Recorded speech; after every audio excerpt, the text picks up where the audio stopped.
ಮಾಡಿದ್ದಕ್ಕೆ, ಯಾರಿಗೆ ಅನ್ಯಾಯ ಮಾಡಿದ್ದಕ್ಕೆ ನನಗೆ ಇದರೆಲ್ಲ ಬರಬೇಕಾಗಿತ್ತು. ಸ್ವಲ್ಪ ಹೊತ್ತು ನೋಡ್ಬಿಟ್ಟು ಅದು ನಾಚಿಕೆ ಆಗ್ಬಿಟ್ಟು ಅದ್ರಿಂದ ಮುಂದೆ ನೋಡಿ ನಿಲ್ಲಿಸೇ ಬಿಡ್ತೀನಿ ನಾನು. ಅಭಿಮಾನಿಗಳಿಗೆ ನಾ ಹೇಳಿದ್ದೀನಿ, ನೋಡಿ ಆ ಚಿತ್ರ ನೋಡಿ, ಆ ಚಿತ್ರ ನೋಡಿ ಅಂತ. ಬಾಕಿ ಯಾವ ಚಿತ್ರನೂ ನೋಡಿ ಅಂತ ಹೇಳಿ ಯಾರಿಗೂ ಹೇಳಿಲ್ಲ, ನಾನೇ ನೋಡಿಲ್ಲ. ಇದ್ರೂ ಇರಬಹುದೇನೋ, ಅದನ್ನ ನಾನು ಇಲ್ಲ ಅಂತ ಹೇಳಲ್ಲ. ಆದ್ರೆ ಅದೇ ನಾನು ಹೇಳ್ಕೊಳ್ಳೋದಿಲ್ಲ. ಅದನ್ನ ಪಾತ್ರಗಳನ್ನ ಚೆನ್ನಾಗಿ ಮಾಡ್ಬೇಕಲ್ಲ, ಚೆನ್ನಾಗಿ ಪಾಠ ಮಾಡ್ಬೇಕಲ್ಲ. ನಾನು ಚೆನ್ನಾಗಿ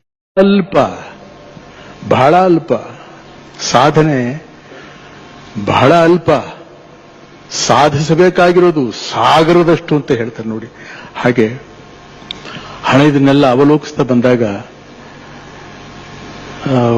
ಒಂದು ತೃಪ್ತಿ ಅನ್ನುವಂಥದ್ದು ಇವತ್ತವರೆಗೂ ನೀವು ರಾಜ್ಕುಮಾರ್ ಸಿಕ್ಕಿಲ್ಲ. ಹಗಲು ರಾತ್ರಿ ಅದನ್ನೇ ಯೋಚನೆ ಮಾಡ್ತಾ ಇದ್ದಾನೆ. ಇನ್ನೂ ಸ್ವಲ್ಪ ಒಳಗಡೆ ನುಗ್ಗಬೇಕಲ್ಲ, ಇನ್ನೂ ಸ್ವಲ್ಪ ಒಳಹೊಕ್ಕು ನೋಡ್ಬೇಕಲ್ಲ, ಪಾತ್ರಗಳನ್ನ ಚೆನ್ನಾಗಿ ಮಾಡ್ಬೇಕಲ್ಲ, ಚೆನ್ನಾಗಿ ಪಾಠ ಮಾಡ್ಬೇಕಲ್ಲ, ನಾನು ಚೆನ್ನಾಗಿ ಪಾಠ ಮಾಡ್ಬೇಕಲ್ಲ ಅನ್ನೋ ಒಂದು ಹುಚ್ಚು ಬಿಟ್ರೆ ಬೇರೆ ಇನ್ನೇನು ನನಗಿಲ್ಲ.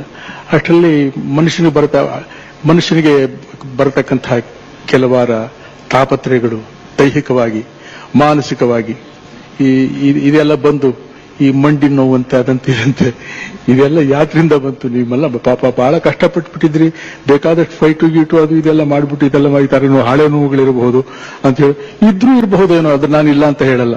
ಆದ್ರೆ ಅದೇ ನಾನು ಹೇಳ್ಕೊಳ್ಳೋದಿಲ್ಲ. ಅದನ್ನ ಹೌದು ಇದನ್ನ ನೋಡಿ ಹೀಗಾಗೋಯ್ತು ಅಂತ.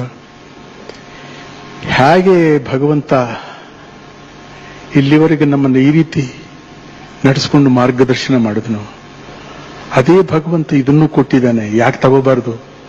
ಇಲ್ಲಿವರೆಗೆ ಎಷ್ಟು ಸುಖಾನ ನಾನು ಅನುಭವಿಸಿದೀನೋ ಹಾಗೆ ಈ ದೈಹಿಕವಾಗಿ ಬರತಕ್ಕಂತಹ ಸುಖಾನೂ ಅದನ್ನ ಹಾಗೇನೇ ತಗೋಬೇಕು ಹೊರತು ಅದನ್ನ ಬೇರೆ ರೀತಿ ತಗೊಳಕ್ ಆಗೋದಿಲ್ಲ. ಏನ್ ಕರ್ಮ ಮಾಡಿದ್ದಕ್ಕೆ, ಯಾರಿಗೆ ಅನ್ಯಾಯ ಮಾಡಿದ್ದಕ್ಕೆ ನನಗೆ ಇದರೆಲ್ಲ ಬರಬೇಕಾಗಿತ್ತು. ಏನೋ ಮಾಡಿರ್ಬೋದಪ್ಪ, ಯಾರಿಗ್ ಗೊತ್ತು.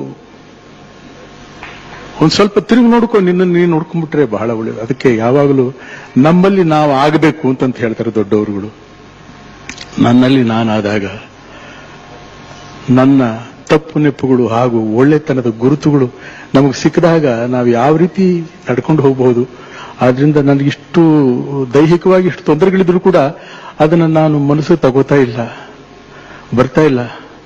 ಇಲ್ಲಿವರೆಗೆ ಹೇಗೆ ಆನಂದವಾಗಿ ಇದನ್ನೆಲ್ಲ ನೀವು ಕೊಟ್ಟಂತಹ ಪ್ರೋತ್ಸಾಹ, ಈ ಕೀರ್ತಿ ಇವುಗಳನ್ನೆಲ್ಲ ಅನುಭವಿಸ್ತಾ ಬಂದಿದ್ದೇನೆ, ಹಾಗೆ ಇಲ್ಲಿರ್ತಕ್ಕಂತಹ ವ್ಯಾಧಿ ಆ ನೋವನ್ನು ಕೂಡ ಹಾಗೆ ಅನುಭವಿಸೋದಕ್ಕೆ ನನಗೆ ಬಹಳ ಆನಂದ ಆಗುತ್ತೆ. ಯಾಕಂದ್ರೆ ಅದನ್ನೆಲ್ಲ ಕಲಿಸ್ಕೊಟ್ಟವ್ರು ನೀವೇ, ನಾನೆಲ್ಲ ಓದ್ದವನೆಲ್ಲ ಬರೆದವನೆಲ್ಲ ಅಂತ ಆಗಲೇ ಹೇಳ್ಕೊಟ್ಟಿದ್ದೀನಿ. ಹಾಗೆ ಇವತ್ತು ವರ್ಷದ ಕನ್ನಡಿಗ ಇದನ್ನ ಹೈದರಾಬಾದ್ನಿಂದ ನಮ್ಮ ರಾಮೋಜಿರಾಯರು ಇಲ್ಲಿವರೆಗೆ ಬಂದು ಈ ಒಂದು ಪಾರಿತೋಷಿಕವನ್ನು ನನಗೆ ಕೊಟ್ಟು, ಅವರು ಚಿತ್ರೋದ್ಯಮದಲ್ಲಿ ಚಿತ್ರಗಳನ್ನ ತೆಗೆಯೋದ್ರ ಮೂಲಕ ಈ ತರ ಪ್ರೋತ್ಸಾಹನ ಕೊಟ್ಟು ಒಳ್ಳೊಳ್ಳೆ ಕಲಾವಿದರುಗಳು ಕೂಡ ಅವರಿಂದ ಹೊರಗೆ ಬರೋದಕ್ಕೆ ಅವಕಾಶ ಆಗಿದೆ ಅಂತಹ ಮಹನೀಯರು ಇವತ್ತಿನ ದಿವಸ ಇಲ್ಲಿ ದಯಮಾಡಿಸಿ ನಮಗೆ ಈ ಪಾರಿತೋಷಿಕನ ಕೊಟ್ಟು ನಮ್ಮನ್ನ ಅಭಿನಂದಿಸೋದ್ರ ಜೊತೆಲಿ ಆಶೀರ್ವಾದ ಕೂಡ ಮಾಡಿದ್ದಾರೆ ಅಂತ ನಾನು ಅನ್ಕೋತೀನಿ. ಎಲ್ಲ ಮಹನೀಯರುಗಳು ಇವತ್ತಿಲ್ಲಿ ಬಂದಿದ್ದೀರಿ, ತಾವೆಲ್ಲ ಇದನ್ನೆಲ್ಲ ಅವಲೋಕಿಸಿದಿರಿ.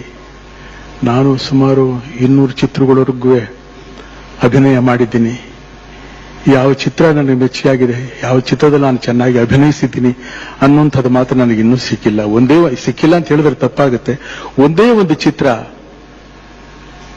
ಮಂತ್ರಾಲಯ ಮಹಾತ್ಮೆ, ಅದನ್ನ ಮಾತ್ರ ಕೆಲವಾರ ಅಭಿಮಾನಿಗಳಿಗೆ ನಾ ಹೇಳಿದ್ದೀನಿ, ನೋಡಿ ಆ ಚಿತ್ರ ನೋಡಿ, ಆ ಚಿತ್ರ ನೋಡಿ ಅಂತ. ಬಾಕಿ ಯಾವ ಚಿತ್ರನೂ ನೋಡಿ ಅಂತ ಹೇಳಿ ಯಾರಿಗೂ ಹೇಳಿಲ್ಲ, ನಾನೇ ನೋಡಿಲ್ಲ. ನನ್ನ ಚಿತ್ರಗಳನ್ನ ನಾನೇ ನೋಡೋದಕ್ಕಾಗಲಿಲ್ಲ. ಇವಾಗ ನೋಡ್ತಾ ಇದ್ದೀನಿ, ಟಿವಿನಲ್ಲೆಲ್ಲ ಬರುತ್ತಲ್ಲ ಚಿತ್ರಗಳು.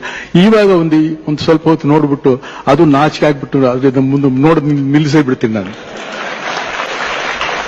ಯಾಕಂದ್ರೆ ಮಾಡಿರೋ ಕರ್ತವ್ಯದಲ್ಲಿ ಲೋಪಗಳೇ ಹೆಚ್ಚಾಗಿ ಕಾಣ್ತಾ ಇದ್ದಾವೆ ಹೊರತು ಉತ್ತಮವಾದಂತಹದ್ದು ಕಾಣೋದು ಬಹಳ ಕಷ್ಟವಾಗಿ ಕಾಣುತ್ತೆ. ಆದ್ರಿಂದ ಇದನ್ನ ತಮ್ಮಗಳಲ್ಲಿ ಹೇಳ್ಕೊಳ್ಳೋದಕ್ಕೆ ನನಗೆ ತುಂಬಾ ಹೆಮ್ಮೆ ಅನ್ಸುತ್ತೆ. ಈ ತರ ಬೇರೆ ನನ್ನ ಬಗ್ಗೆ ನಾನು ಹೊಗಳ್ಕೊಳ್ಳೋದಾಗ್ಲಿ ಮತ್ತೊಂದಾಗಲಿ ಇದು ನನಗೆ ಬರೋದಿಲ್ಲ. ಯಾತಕ್ಕೆ ಬರೋದಿಲ್ಲ ಅಂದ್ರೆ ನಮ್ಮಪ್ಪ ಹೇಳ್ಕೊಟ್ಟಿದ್ದು ನನಗೆ ಹಾಗೆ. ನಮ್ಮಪ್ಪ ಹೇಳ್ಕೊಟ್ಟಿದ್ದು ಇದು ನನಗೆ. ಅವ್ರು ಹೇಳಿದ್ದೇನೆ ಇವತ್ತೇನೇನು ನಡೀತಾ ಇದೆಯೋ ಇದೆಲ್ಲ ನಮ್ಮ ತಂದೆ ನಮ್ಮ ತಾಯಿಗಳ ಕನಸು. ಆ ಕನಸು ಇವತ್ತೆಲ್ಲ ನನಸಾಗಿದೆ.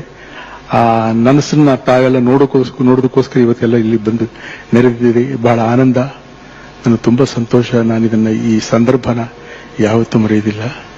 ನಮ್ಮ ಮಾನ್ಯ ಮುಖ್ಯಮಂತ್ರಿಗಳು